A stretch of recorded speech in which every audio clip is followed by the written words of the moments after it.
Bonsoir à toutes et bonsoir à tous, bienvenue à ce Midi au Caire. Aujourd'hui, on va parler de l'actualité la plus importante sur le plan politique. Eh bien, c'est la visite du prince héritier Mohammed Ben Salman qui a été reçu par le président Fattah al-Sisi hier, où ils se sont convenus de renforcer leur partenariat stratégique, des relations qui lient l'Égypte à l'Arabie Saoudite, des relations hautement stratégiques avec une coopération qui est de plus en plus arrive à un stade inédit. Prince héritier, l'émir Mohammed Ben Salman est arrivé hier en visite officielle de 2 jours.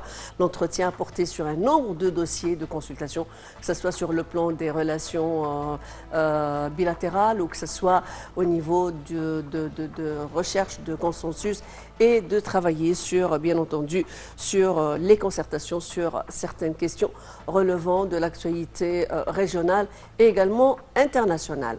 Le point dans ce commentaire. Le président Abdel Fattah al-Sisi s'est entretenu hier au palais présidentiel de l'Etihadiyya au Caire avec le prince héritier saoudien, l'émir Mohammed Ben Salman, arrivé hier au Caire pour une visite de 2 jours. L'entretien a porté sur les moyens de renforcer les relations bilatérales entre le Caire et Riyad dans les différents domaines, ainsi que sur un nombre de questions régionales et internationales d'intérêt commun. Sisi et Ben Salman ont abordé les moyens de coordonner les positions à l'égard des défis qu'affronte le monde arabe. Un accueil officiel a été accordé au prince héritier saoudien à son arrivée au palais présidentiel de l'Etihadiyya, où il a été reçu par le président Sisi.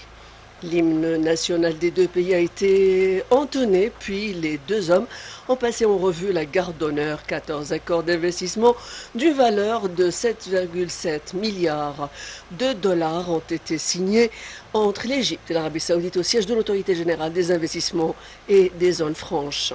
Les accords concernant les secteurs des infrastructures, des services logistiques, de l'administration des ports, des industries alimentaires et pharmaceutiques, des énergies traditionnelles et renouvelables et du système de paiement électronique. Rappelle qu'un accord sur le programme exécutif de coopération dans le domaine médiatique a en outre été signé entre le ministre saoudien de l'information et le président du Haut Conseil des médias, et ce, dans le cadre du renforcement de la coopération bilatérale entre les deux côtés dans le domaine des médias.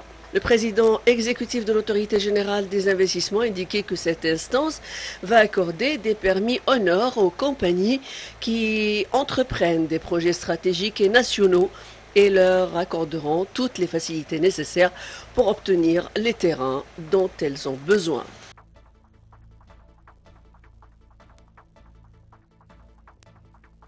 Le président Fattah al-Sisi a inauguré hier le 3e forum d'Aswan pour la paix et le développement durable. Lors de son discours, le chef de l'État a affirmé que ce forum constitue une plateforme et une instance africaine efficace pour examiner les défis qui confrontent le continent et pour concevoir une vision commune ayant pour but de faire la paix et de réaliser le développement durable. Le président Sisi a souligné que ce forum intervient au moment où le monde confronte des défis politiques et économiques qui affectent l'Afrique et en particulier la sécurité alimentaire et sa sécurité énergétique. Le président Sisi a d'autre part souligné la nécessité de lutter contre le terrorisme, le trafic des armes, les crimes organisés et le trafic des êtres humains, affirmant que l'Égypte tient à développer le potentiel africain dans les régions des conflits, évoquant la conférence de la COP27 prévue en Égypte à la fin de cette année. Le président Sisi a affirmé que l'Afrique est le continent le plus touché par les effets néfastes du changement climatique, tels que la désertification et ses répercussions néfastes. Le président a ainsi souligné la nécessité de mettre en application les engagements internationaux concernant le continent africain.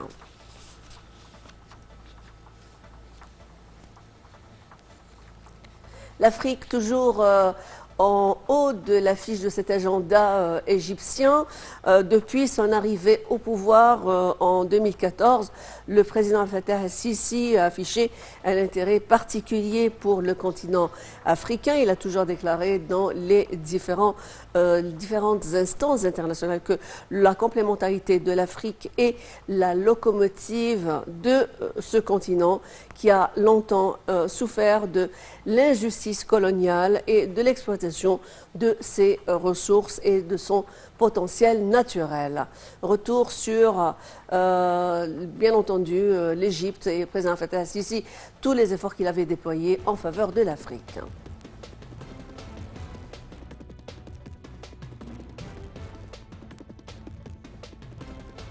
Depuis son arrivée au pouvoir en 2014, le président Abdel Fattah el-Sisi a affiché un intérêt particulier pour le continent africain.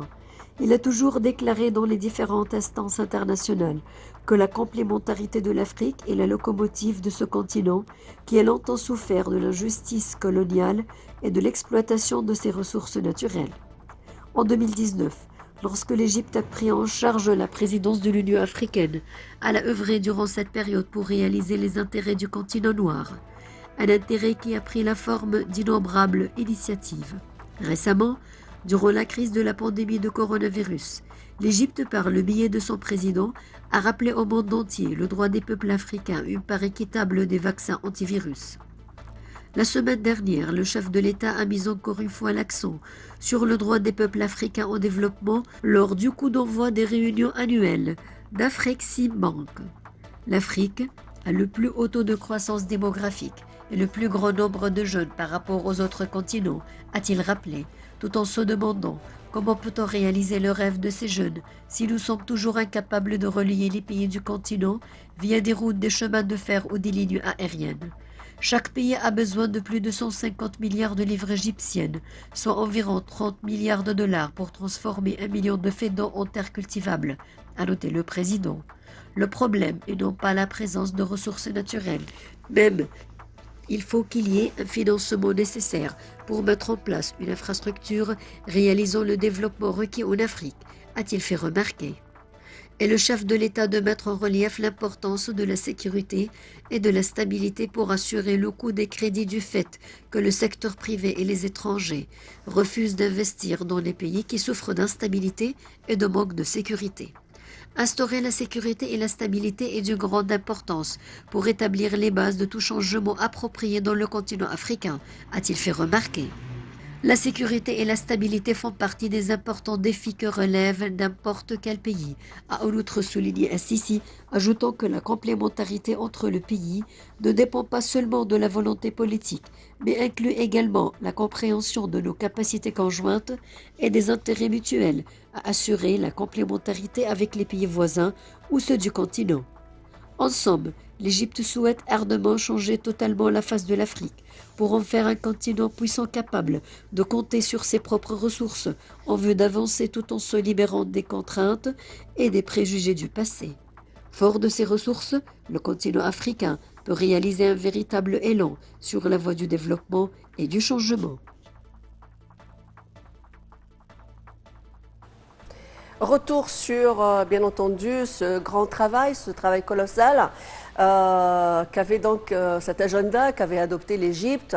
Le président Fattah el-Sisi a tellement et a toujours donné l'aval aux questions africaines. Il était le porte-parole de cette Afrique en matière de justice climatique, justice sanitaire, problèmes de développement durable, problèmes de paix et de sécurité et toutes les questions qui concernent ce continent. L'Égypte et le président étaient leur porte-parole depuis 2014 déjà.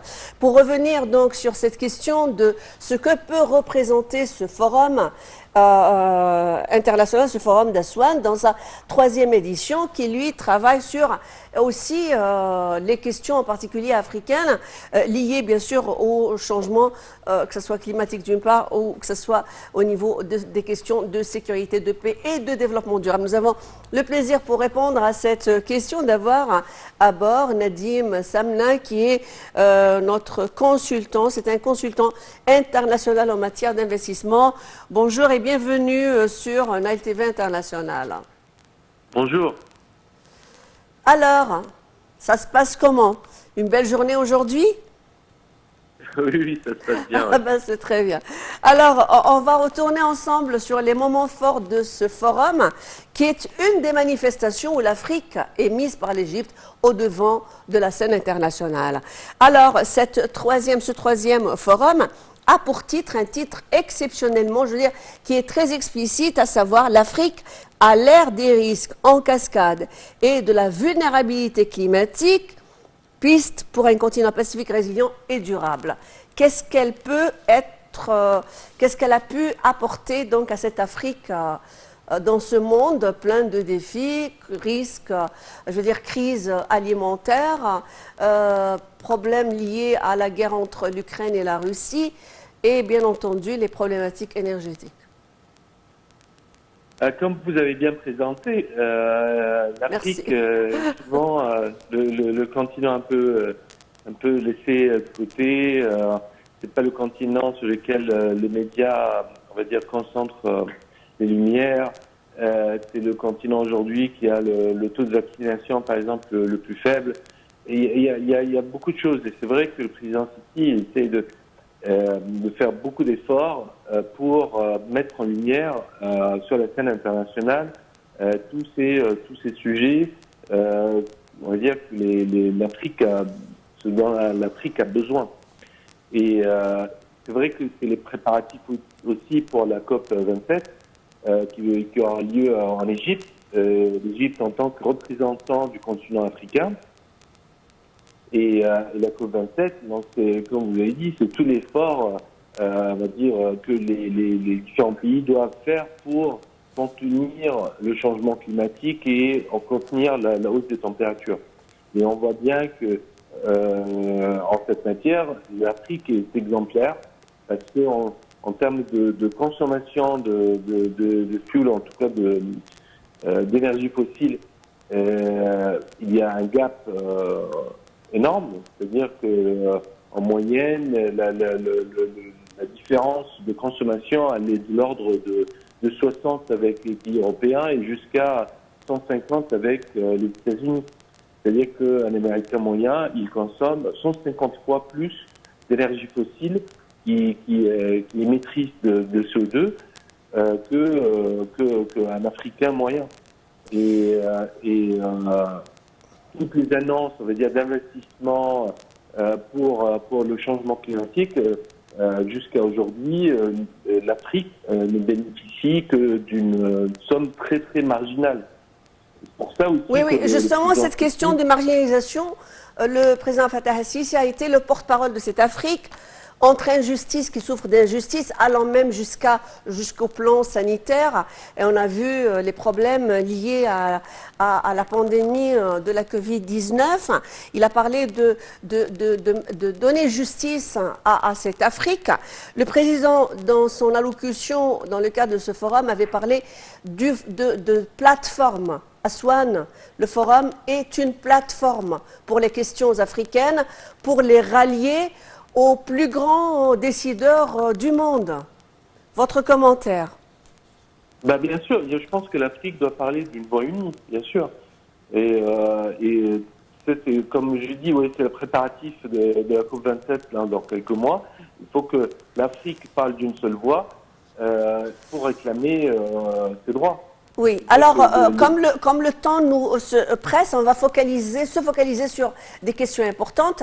Bien entendu, ce forum travaille sur, d'une part, les questions de paix au niveau du continent africain, mais d'une autre part, du développement durable. Cette question de la sauvegarde de la paix a requis une nouvelle dimension actuellement, celle de la paix avec la sécurité alimentaire, au vu de la grande crise économique sur le plan aussi alimentaire. Comment donc ce forum donc, se focalise sur les questions les plus actuelles, que ce soit sur le plan international, mais aussi pour trouver des solutions à cette Afrique, au sein de cette pénurie alimentaire? C'est sûr, là, vous savez, il y a une pénurie alimentaire qui se profile et l'Afrique en souffre. Hein. C'est le continent qui va souffrir le plus de cette crise. Et l'appel du président Sisi aux pays européens, c'est pour anticiper au maximum les besoins des Africains pour aussi réduire ou éviter les risques de guerre qui sont, on va dire, les guerres dévastatrices pour tout le développement. Oui. Aujourd'hui, c'est une guerre alimentaire. On ne parle plus de conflit, de terrorisme, mais à l'honneur, je voulais dire, c'était cette question de sécurité alimentaire. Le président avait parlé de la sécurité énergétique, de la sécurité de la mer Rouge, de la sécurité aussi, la lutte contre le terrorisme et plein d'autres défis. D'après vous, quel serait le défi majeur après cette question de problématique alimentaire? Alors c'est sûr qu'aujourd'hui la problématique alimentaire elle est au premier plan. Elle a toujours été en fait. Je veux dire, tous les conflits en Afrique, s'ils sont alimentés par des financements, c'est surtout aussi parce que il y a beaucoup de personnes en Afrique qui n'ont pas accès à leurs besoins primaires, à leurs besoins basiques, et qui se tournent vers des activités on va dire, guerrières, et c'est pour ça aussi que les guerres perdurent pendant très longtemps dans les pays africains. Après, voilà, il y a la sécurité sanitaire. On a vu que la vulnérabilité des pays africains pendant la crise du Covid, il y a bien sûr, il y a oui, alors un petit mot parce que le temps se presse, on n'a qu'une minute. Cette question de COP27 et du risque climatique, et le président avait dit qu'il était impératif de pouvoir prendre des engagements sur ce plan.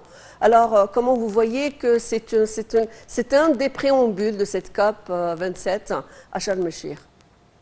Le leitmotiv de la COP27, c'est voilà, il faut équilibrer les efforts. Il y a bien sûr les efforts climatiques, mais en soi, l'Afrique est exemplaire dans ce domaine. Il faudrait aussi tourner des investissements vers le côté social, la dimension sociale du développement durable, pour que l'Afrique en bénéficie et puisse avoir vraiment accès à ce développement durable. Donc c'est une question aussi d'équilibre des investissements entre les investissements de la dimension d'équilibre d'investissement, comme vous venez de le dire, sociale, mais aussi un devenir commun. Alors, cette question de se convertir, il est temps de se convertir donc à tout ce qui est ami avec, je veux dire, qui travaille sur la question d'amoindrir le risque climatique. Alors, merci d'avoir illuminé Nadim Samna cette tribune. Ravi de vous avoir à bord. Vous êtes notre consultant international en investissement. Merci beaucoup. Voilà, donc c'est ainsi que finit cette nouvelle édition de Midi au Caire. Demain, nouvelle équipe, nouvelle actualité également sur ce midi et cette plateforme. Merci de votre attention.